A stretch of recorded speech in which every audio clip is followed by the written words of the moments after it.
Stock మార్కెట్లు భారీ నష్టాల్లో ట్రేడ్ అవుతున్నాయి. సెన్సెక్స్ 300 పాయింట్లు, నిఫ్టీ 50కి పైగా పాయింట్లతో నష్టపోయింది. ఉదయం లాభాలతో ప్రారంభమైన మార్కెట్లు చమురు ధరలు $111కు చేరడంతో ఇన్వెస్టర్లు అమ్మకాలపై దృష్టి పెట్టారు.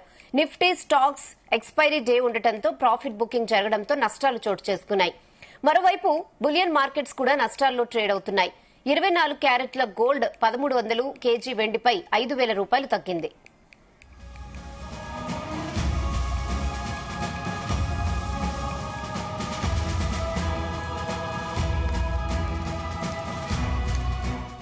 ఇదే విషయంపై అనాలిసిస్ చేయడానికి మనతో పాటు ఉన్నారు స్టాక్ మార్కెట్ ఎక్స్పర్ట్ జీవి సత్యనారాయణ గారు.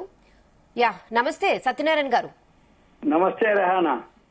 మార్నింగ్ అయితే లాభాలతో స్టార్ట్ అయింది, మరి ఇప్పుడు నష్టాల్లో ట్రేడ్ అవుతోంది. సో ఎలా చూడాలి? ఏం లేదు, బ్రెంట్ ఆయిల్ మళ్ళీ 3% వరకు పెరిగింది. ఇప్పుడు $104.49. దాంతో మన గోల్డ్ సిల్వర్ ఫాలో అవడం జరిగింది. మన మార్కెట్లో ఏంటంటే వీక్లీ ఎక్స్పైరీ, మంత్లీ ఎక్స్పైరీ ఉంది, అందుకని అదొక రీజన్. తర్వాత అమెరికాలో ఏదైతే అమెరికా ఇరాన్ మధ్య ఉందో ఈ దిగ్బంధనం అన్నమాట. అంటే అక్కడ ఇరాన్ దగ్గర ఓడరేవుల్లో నౌకలు బాగా క్యూ కట్టినాయి. ఈ అమెరికా దిగ్బంధనం ఏదైతే ఉందో ఆ ఎఫెక్ట్ తోటి మన అంటే బ్రెంట్ ఆయిల్ పెరగడం జరిగింది. అక్కడ ఇరాన్ వాళ్ళు చర్చలు ఏదైతే ఉందో ఆ దిగ్బంధనం వదిలేయాలి, మళ్ళీ వీళ్ళ హ్యాండ్ ఓవర్కి రావాలి అనేది ఉంది. కానీ మళ్ళీ ఇంకొక న్యూస్ ఏంటిది అంటే ఇప్పుడు ఏదైతే వీళ్ళు అంటే చర్చలు ఉన్నారో ఆయన ఒప్పుకోవట్లేదు అనమాట. ట్రంప్ లేటెస్ట్ గా ఆయన ఒప్పుకోవట్లేదు. ఏమని అంటే ఏదైతే ఈ హర్మూజ్ ప్రతిపాదన ఉందో ట్రంప్ తిరస్కరించడం జరిగింది. దాంతో మళ్ళీ మన మార్కెట్లు పడిపోవడం జరిగింది. మంది వీక్లీ మంత్లీ ఎక్స్పైరీ ఉంది. ఇప్పుడు రేపు కూడా ఇలానే ఉండొచ్చు, ఎందుకంటే ఎల్లుండి మళ్ళీ బిఎస్సి సెన్సెక్స్ ఎక్స్పైరీ ఉంది. మళ్ళీ రేపు మనకి రెండో విడత వెస్ట్ బెంగాల్ ఎలక్షన్స్ ఉన్నాయి. మళ్ళీ ఎగ్జిట్ పోల్ ఏంటిది, 3 రోజుల చర్చలు ఏదైతే ఇరాన్ వాళ్ళు ఇస్లామాబాద్ లో ఉందో ఇంతవరకు ఏం లేదు దాని ప్రోగ్రెస్. దాంతో మన మార్కెట్లు ఇప్పుడు సెన్సెక్స్ 505 పాయింట్లు ఇప్పుడు ఫాల్ అయింది. ఇప్పుడు మనం చెప్పే టైంకి అంటే ఇంకొక 7 నిమిషాలు ఉంది ఏది క్లోజింగ్ కావడానికి. అయితే సెన్సెక్స్ 506, ఒక్క సెక్టార్ కూడా పాజిటివ్ లో లేవు, అన్ని సెక్టార్లు కూడా నెగిటివ్ లోనే ఉన్నాయి. ఇప్పుడు నిఫ్టీ 133 మైనస్ ఉంది, బిఎస్సి 523 మైనస్ ఉంది, నిఫ్టీ 573 పాయింట్, నిఫ్టీ బ్యాంక్ అయితే హైయెస్ట్ అనమాట 970 పాయింట్లు మైనస్ లో ఉంది. నిఫ్టీ ఐటీ వచ్చి 213. తర్వాత మిడ్ క్యాప్ ఒకటి కొంచెం పాజిటివ్ లో ఉంది, నిఫ్టీ మిడ్ క్యాప్ 36 పాయింట్లు ప్లస్ లో ఉంది. ఇక BSc bank X, Nifty 200, Nifty 100, Nifty small cap మళ్ళీ పాజిటివ్ లో ఉంది 42.31 పాయింట్లు. బిఎస్సి 500, బిఎస్సి 100 అన్ని కూడా ఫాలో అయినాయి. ఒక బిఎస్సిలో ఏదైతే 30 ఉంటాయో 30లో 10 ప్లస్ లో ఉన్నాయి, 20 మైనస్ లో ఉన్నాయి. అంటే ఏం జరుగుతుంది, 1:2. మళ్ళీ ఎన్ఎస్సిలో కూడా 18 ప్లస్ లో ఉన్నాయి, 33. అంటే 1:2లో అంటే 1 ప్లస్ లో ఉంటే 2 మైనస్ లో ఉన్నాయి. నెగిటివ్ ఇంపాక్ట్ అనమాట ఇది. అంటే అడ్వాన్సెస్ డిక్లైన్స్ అంటారు. డిక్లైన్స్ అంటే పడిపోవటాలు, అడ్వాన్సెస్ అంటే పెరగటాలు అనమాట. ఇప్పుడు మనం చూడవలసింది సింపుల్ గా ఏంటిదంటే ఇప్పుడు ఇవాళ ఈ 3 రోజులు ఉంటుంది, ఈ వారం వరకు అంతే. ఎందుకంటే మళ్ళీ మేడే ఒకటి ఉంది, ఫ్రైడే రోజు. ఆ మేడే రోజు హాలిడే ఉంది. మళ్ళీ సాటర్డే సండే హాలిడే, వీకెండ్ 3 రోజులు సెలవులు ఉన్నాయి. ఇవాళ ఏదైతే మంగళవారం ఉందో ఒక 2 వర్కింగ్ డేస్ ఇంకా మనకి రేపు ఎల్లుండి. ఆ 2 కూడా ఎక్స్పైరీలే ఉన్నాయి, వీక్లీలు మంత్లీ ఎక్స్పైరీ ఉంది గురువారం రోజు. ఇది అనమాట. ఇక మనం ఇక గోల్డ్ సిల్వర్ అయితే ఫాల్ అయ్యే అవకాశాలే ఉన్నాయి, ఇంకా ఫాల్ అయ్యే అవకాశాలే కనపడుతున్నాయి. ఎందుకంటే ఈ యుద్ధ వాతావరణం క్లోజ్ అయ్యేంత వరకు కూడా గోల్డ్ సిల్వర్ పాజిటివ్ లో ఉండవు. ఇకపోతే మనము ఒక మల్టీ బ్యాగర్ స్టాక్ ఇప్పుడు ఒకటి చెప్దామని ఉదయం అనుకున్నాము. ఇప్పుడు ఆస్ట్రాజెనకా ఫార్మా అని ఉంది, ASTRA ఆస్ట్రా ZENECA జనకా ఫార్మా. అది వాళ్ళకి బెంగళూరులో ఒక 64 ఎకరాల ల్యాండ్ ఉంటే అమ్మకం పెట్టిర్రు.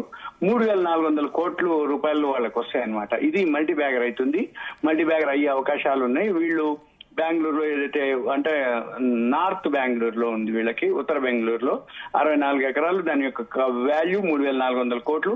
ఇది ఎవరెవరు బిడ్డింగ్ చేస్తారు అంటే సత్య గ్రూప్, అరవిందో ఫార్మా, ఆర్ఎంజెడ్ అంటే డెవలపర్స్ అనమాట, ఆర్ఎంజెడ్ అనమాట. వాళ్ళు బిడ్డర్లు ఉన్నారు. ఇది కనుక అంటే హోల్డ్ కనుక చేయగలిగితే మల్టీ బ్యాగర్ అయ్యే అవకాశాలు ఉన్నాయి. ఈ ఆస్ట్రాజెనకా ఏదైతే ఉందో ఇప్పుడు 8,000 చిల్లర ఉంది. ఇప్పుడు మనం వీడియో చేసే టైంకి, అప్డేట్ అయ్యే టైంకి వాళ్ళ టైం అయిపోతుంది కాబట్టి రేపు ఉదయం కొనుక్కోవచ్చు. రేపు కూడా ఇదే రేంజ్ లో ఉంటుంది. అయితే ఈ కంపెనీ యొక్క అంటే వాల్యూ ఏంటిదంటే 5 కోట్ల ఈక్విటీ, ప్రమోటర్స్ 75% ఉంటారు. అంటే 3,75,00,000 ప్రమోటర్స్ దగ్గరే ఉంటది. 1,25,00,000 రూపాయల విలువైనటువంటి షేర్లే మార్కెట్ లో ఉంటాయి. అయితే 794 కోట్లు రిజర్వ్లు ఉన్నాయి. ప్రాఫిట్ వచ్చేటప్పటికి ఈ సంవత్సరం 201 కోట్లు రావచ్చు. పోయిన సంవత్సరం కంటే డబుల్ అవుతుంది. పోయిన సంవత్సరం 116 కోట్లు వస్తుంది. ఈ సంవత్సరం 201 కోట్లు వచ్చే అవకాశం ఉంది. తర్వాత ఫ్లాట్ ఉంది అనమాట. అంటే పెద్దగా ఏమి మూవ్మెంట్ అంటే అప్పులు డౌన్లు ఏం లేవు, న్యూట్రల్ ఉంది కాబట్టి బై చేయడానికి మంచి ఛాయిస్ ఇది. ఇక తర్వాత వీళ్ళ యొక్క ఏదైతే ఫార్మాస్యూటికల్ కంపెనీలు అనమాట వీళ్ళది.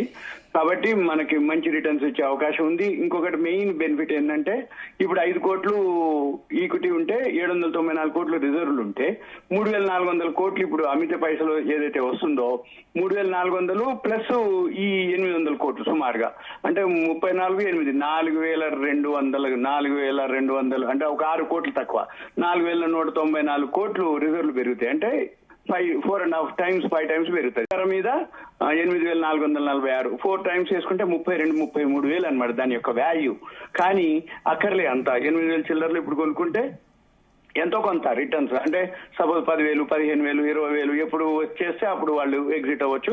సేఫ్ ఇన్వెస్ట్మెంట్, సేఫ్ కంపెనీ, మంచి అంటే రిటర్న్స్ ఇచ్చేది, మల్టీ బ్యాగర్ అయ్యే అవకాశాలు ఉన్నాయి. ఇప్పుడు మనం వీడియో చేసే టైంకి మార్కెట్ అయిపోతుంది కాబట్టి రేపో ఎల్లిండో ఎప్పుడైనా సరే ఒక్కొక్క షేరు 2 షేర్లు 5 షేర్లు 10 షేర్లు అట్లా కొనుక్కోవచ్చు. AstraZeneca ASTRAZENECA pharma India limited. ఇది మనము ఒక మల్టీ బ్యాగర్. ప్రతి వీడియోలో వీలైతే ఇప్పటి నుంచి ఒక్కొక్క మల్టీ బ్యాగర్ ఇవ్వడానికి మనం ప్లాన్ చేద్దాము. ఉన్నాయి కూడా లిస్ట్ ఉంది. ఆ లిస్ట్ చూసి మనం అప్డేట్ చేద్దాం. ఓకేనా? యా, అంటే మీరు గోల్డ్ లో రేట్స్ లో ఇంకా ఫాల్ ఉంటుందని చెప్పారు. ఎంత వరకు ఫాల్ ఉండొచ్చు అంటారు? ఇది పెరుగుతున్నంత వరకు ఇప్పుడు బ్రెంట్ ఆయిల్ $104.5 ఉంది. ఇది ఎంత పెరుగుతున్నా కొద్దీ గోల్డ్ సిల్వర్ అంత ఫాల్ అయింది.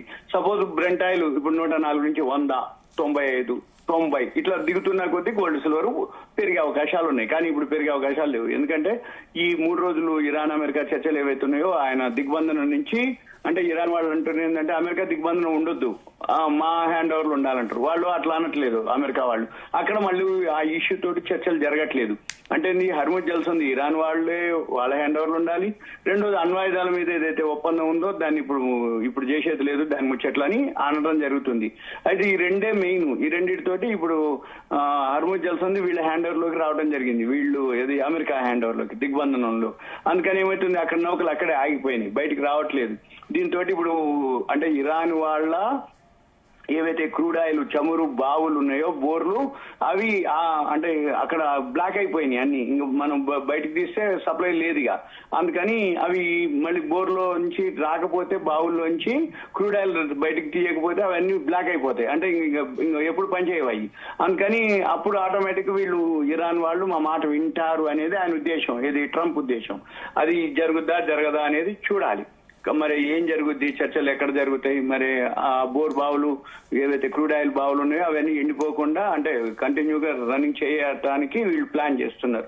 ఇది ఇప్పుడు చర్చల్లో అంశాలు. 3 రోజులు ఉన్నాయి, ఆల్రెడీ 2 రోజులు గడిచిపోతున్నాయి.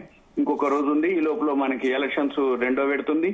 మళ్ళీ మనకి మేడే హాలిడే ఉంది, ఎగ్జిట్ పోల్ ఉంది. ఇవన్నీ మళ్ళీ యాన్యువల్ రిజల్ట్స్ వస్తాయి మనకి. యాన్యువల్ రిజల్ట్స్ మండే వరకు కొన్ని వస్తాయి. మంచి మంచి కంపెనీలు ఏమున్నాయో అందులో చూసుకొని ఇన్వెస్ట్ చేయొచ్చు. నెక్స్ట్ వీడియోలో మనం ప్లాన్ చేద్దాం. ఓకే సత్యనారాయణ గారు, థ్యాంక్స్ ఫర్ జాయినింగ్.